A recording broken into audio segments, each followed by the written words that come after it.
अरे आइए दीपक भाई, बहुत दिनों बाद आना हुआ। आप तो काम में बहुत जुटे रहते हो। भाई मेहनत करने में ही तो किसानों की तरक्की है। अच्छा, हमें अगले हफ्ते शादी में जाना है, याद है ना? याद तो है, जाना भी जरूरी है, लेकिन अनार के बाग को लेके मैं काफी परेशान हूँ। क्यों, क्या हुआ? मेरे अनार के खेत में कीट लग गई है। 7-8 महीनों की मेहनत बर्बाद हो जाएगी। अब आप ही बताइए, ये जिम्मेदारी छोड़ के मैं कैसे आ सकता हूँ? अनार की फसल पर छिड़काव करना जरूरी होता है। हाँ, पर मजदूर ढूंढना पहले जितना आसान नहीं रहा। सब कुछ मुश्किल हो चुका है, और इन सब में समय कितना लगेगा ये भी नहीं पता। भाई अब तुम भी नई टेक्नोलॉजी को अपना लो और इन सब परेशानियों से छुटकारा पाओ।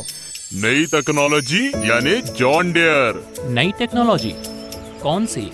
इसके बारे में प्रकाश जी ही अच्छे से बता सकते हैं। ये प्रकाश जी कौन है? वो मेरे अच्छे दोस्त हैं, जो कॉन्ट्रैक्टर भी हैं। ठीक है, पूछ के देखिए तो सही। बस 1 मिनट। हाँ प्रकाश जी, मैं दीपक बोल रहा हूँ। मैं आपकी कृपा से बहुत बढ़िया। आप कैसे हैं? मजे में। बोलो, क्या सेवा करूं?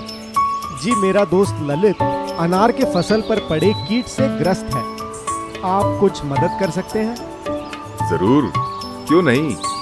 किसानों की तरक्की के लिए मेरा भी तो कुछ फर्ज है ना। जी जी, तो फिर आपसे मिलने हम कब आ सकते हैं? आज एक अंगूर की बाग में छिड़काव का काम चालू है। आज शाम तक खत्म होगा। आप कल सुबह आ सकते हैं। नमस्ते प्रकाश जी। आइए, बोलिए कैसे हो? बस आपकी कृपा है साहब जी। ये है मेरा दोस्त ललित। आराम से बैठिए। तो आपकी अनार की फसल कीट से परेशान है, लेकिन घबराइए मत, इसका हल है हमारे पास। और वो क्या है? आपको तो पता ही होगा, अनार अंगूर जैसे फसलों की अच्छी उत्पादकता के लिए दवाई का नियमित छिड़काव जरूरी है। इसी को ध्यान में रखते हुए इस स्प्रेयर को बनाया गया है, जो कम से कम समय में ज्यादा काम करता है। इसके बारे में सुना तो था, लेकिन ये स्प्रेयर इस्तेमाल करके कितना समय लगेगा? 5-6 दिन तो लग ही जाएंगे ना? ये अत्याधुनिक टेक्नोलॉजी की मिसाल है। 10-20 मजदूरों का काम अकेले ही कर लेता है और समय की काफी बचत होती है। सिर्फ 1-2 दिन में काम तमाम। समझे? ये तो बहुत ही बढ़िया है। फिर देरी क्यों? क्या आज ही मेरे अनार की फसल पर छिड़काव कर सकते हैं? कल सुबह मैं अपना ट्रैक्टर और स्प्रेयर आपके खेत में भिजवा देता हूँ। हाँ हाँ, क्यों नहीं। मैं उत्सुक हूँ देखने के लिए कि ये काम कैसे करता है। बताता हूँ। ये green system air blast sprayer आज के जमाने का बेहतर स्प्रेयर है। इसकी ज्यादा पंप क्षमता अच्छे छिड़काव में मदद करती है। इसका ज्यादा प्रवाह दवाई को अच्छी तरह से मिलाता है और कीटों को पूरी तरह से नष्ट करता है। इसका नोजल एडजस्टेबल रहता है। पौधों की जैसी ऊंचाई रहेगी वैसे हम इसको एडजस्ट कर सकते हैं, और ये सभी पौधों पे दवाई का एक समान छिड़काव करता है। नॉर्मल नोजल और एयर ब्लास्ट स्प्रेयर नोजल में क्या फर्क है?